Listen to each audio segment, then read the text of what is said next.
Our good pal and occasional co-host of Masculine Geek, Aaron Clary, wrote an essay titled, "Sanity is the New Wealth That is Now Behind a Paywall."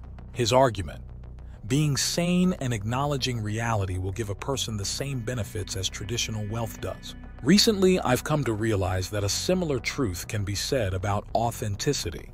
Not too long ago, I watched the 2018 film Ready Player One that takes place in 2045. The movie is an homage to the 1970s and 80s, but it does briefly touch on an issue that modern people already grapple with. The protagonist is a young man who spends much of his time in an online world known as the Oasis and has fallen in love with a cute girl possessing that mixture of flirtation and spunk commonly lacking today. But there's a problem. He can only see her avatar. She might not be attractive, or a girl. Of course, she ultimately turns out be both female and cute. The point is, the film really didn't dive into the complications that inevitably result from not knowing whether the avatars are real or if they share the basic makeup of their online digital persona, how accurately it reflects their true self. It's a question worth exploring because we've already reached it with online social media. It is entirely possible to be Facebook friends with someone, follow them on Twitter, and even chat with them on some platform, only to find out they are not the person you thought they were. It could be a girl with an online dating profile pretending to be thin and pretty thanks to Photoshop and high-angle camera poses. It can be a man faking success in his career, or with girls, or even perhaps a man who purports to champion moral virtue when he is a liar and a fraud. A person interacting with others online today is wise to do so with a healthy degree of skepticism about what they see or hear. President Reagan had a trust but verify policy with the Soviets, but I wonder if that is too lenient.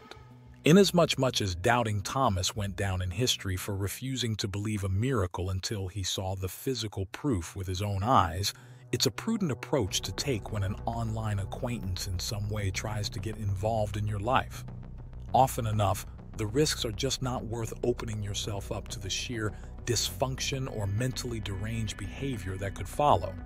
Sadly, that means many potential friendships or relationships fail to materialize. In his novel, A Noble Profession, Pierre Boulle starts the story off with an introduction explaining why humans so despise charlatans and deception, even when their actions are beneficial to us. It evokes a deeply rooted disgust. Benedict Arnold turned on the Americans during the War of Independence, yet he was not welcomed with open arms by the British despite his aid. In the 2011 Ironclad regarding the events following Magna Carta, the hated King John pays off an informant who has just ratted out his rebel comrades. The information is critical to John's plan to reconquer England, but even he can't stomach such treachery. "You know them?" he asks rhetorically. "So what does that make you? Worthless." People fear the imposter because, in a way, it is theft. It robs us of the investments we make into a relationship.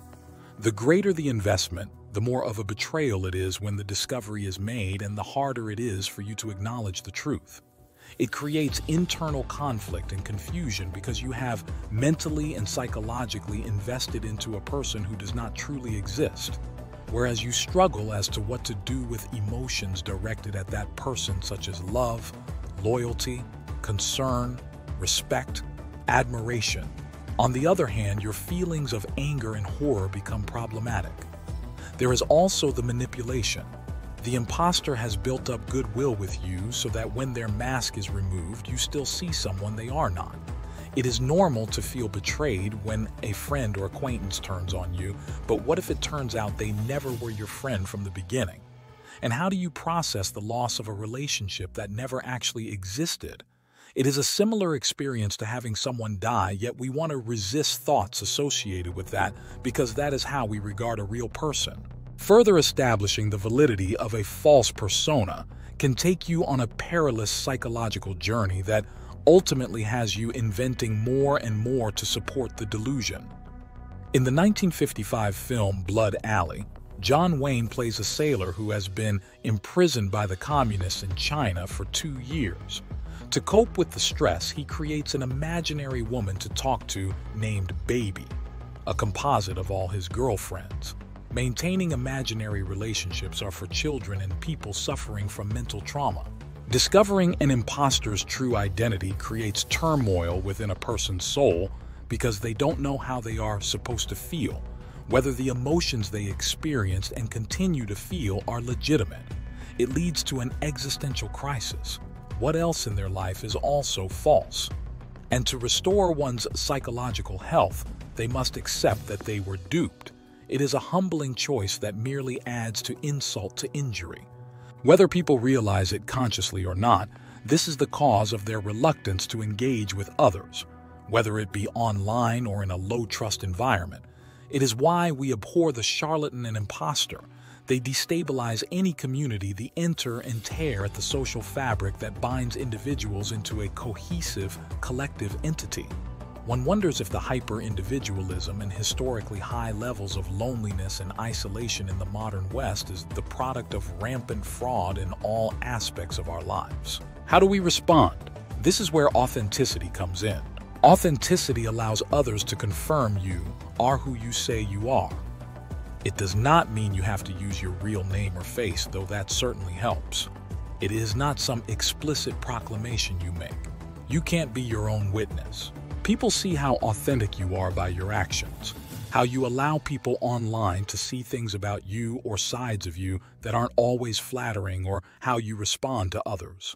No matter how clever charlatans are, humans are programmed to sense deceit in another person.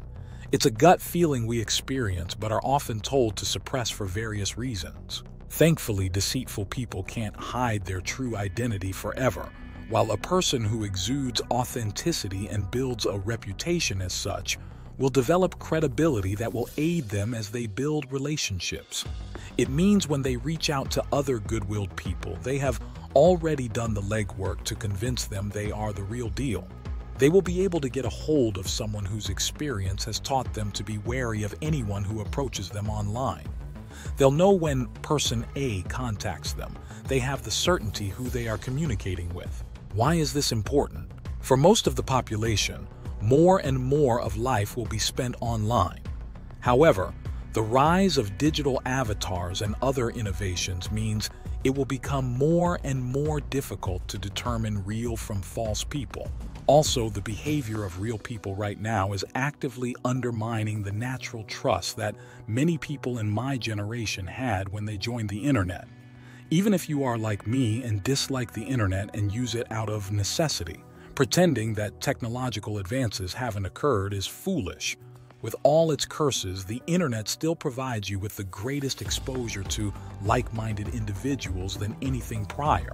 But the challenge to effectively bringing them into your social circle or collaborating with them will be gaining their trust. We use the term bona fides in modern context to describe documentation proving our identity, i.e. passports or driver's licenses. Translated, the Latin phrase means good faith, and once referred to a person's honesty and integrity. In other words, their authenticity as to the character and virtue they claim to hold. However, if authenticity is a currency, those who have established it for themselves will have the wealth. They will be the ones who have nothing to prove to others.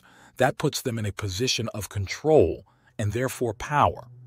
A man with online bona fides holds a distinct advantage over those who do not.